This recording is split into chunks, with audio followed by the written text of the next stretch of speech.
বিপত্তারিণীর ব্রতকথা। একদিন শুভযোগে ব্রহ্মর নন্দন কৈলাসে শঙ্কর পাশে করে আগমন। প্রণাম করিয়া মুনি কহেন ঈশানে, কোন ব্রতে মহাপুণ্য লভে নরগণে। শঙ্কর বলেন নারদ শুনো মোর কথা, দুর্গাবত বিপত্তারিণীর পুণ্য কথা। বিপত্তারিণী ব্রত করে যেই নারী, সকল বিপদ তার নাশে ন শঙ্করী। সর্বসুখে থাকে প্রভু বিধবা না হয়, এই ব্রত আচরিলে জানিবে নিশ্চয়। নারদ বলেন কহ দেব মহেশ্বর, পৃথিবীতে কে বা ইহা করিল বিস্তর।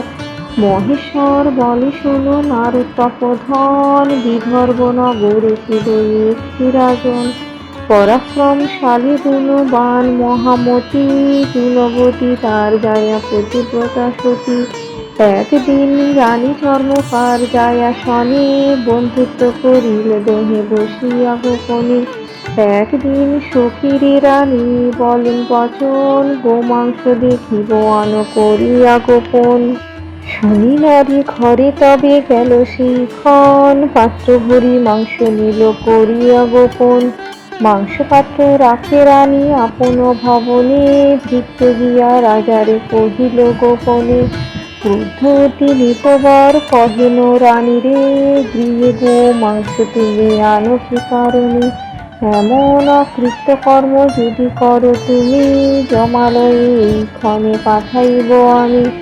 ভয়ে ভীত রানী কহে শুনহ রাজন, অসত্য এ কথা কোথা করিলে শ্রবণ। মাংস কোথা পাত্র ভরা আছে ফুল ফল, প্রত্যক্ষ না হয় তবে দেখো সকল। এত কহি গুণবতী দুর্গা পূজা করে, বিপত্তারিণী মা রক্ষা করো মোরে। দয়া করো মা শঙ্করী আর না করিব, পালিব তোমার ব্রত যতকাল জীব।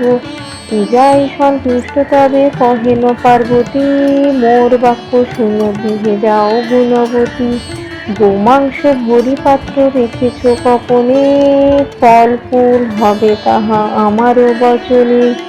ভয়ে ভীত গুণবতী হইয়া সত্বর, মাংস ভরা পাত্র আনে রাজার গোচর।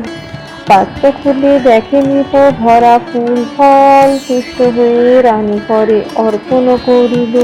প্রতি বরষ গুণবতী এই ব্রত করে, নানাবিধ সুখ ভুঞ্জি গেল স্বর্গপুরে। পুত্র পৌত্র শনে নানা সুখ ভুঞ্জি সুখে, অন্তকালে গমন করে পুনর্বসু লোকে। আষাঢ়ের শুক্লপক্ষ দ্বিতীয়ার পর, করিবে ব্রত দশমী ভিতর। মঙ্গল অথবা যদি হয় শনিবার, পূর্ব দিনে নিরামিষ করিবে আহার। প্রভাত সময়ে উঠি স্নান আদি করি, ভক্তি মনে তৎপরে সংকল্প আচরি। আম শাখা সহ ঘর স্থাপন করিয়া, নৈবেদ্য আর নানাবিধ ফল আদি দিয়া। পৈতা নৈবেদ্য আর বিবিধ পিষ্টক, তাম্বূলাদি ফল রাখি পৃথক পৃথক। ত্রয়োদশ স্থানে ভোজ্য দানিবে যতনে, উপবীত সহ ভোজ্য দানিবে ব্রাহ্মণে।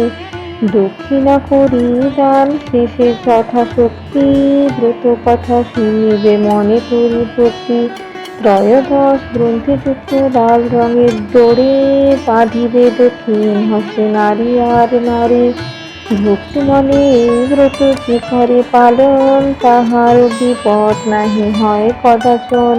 ইহলোকে নানাবিধ সুখ ভোগ করি, অন্তিমে বিষ্ণু লোকে যায় রথে চড়ি। এতে বিপত্তারিণী ব্রতকথা সমাপ্ত।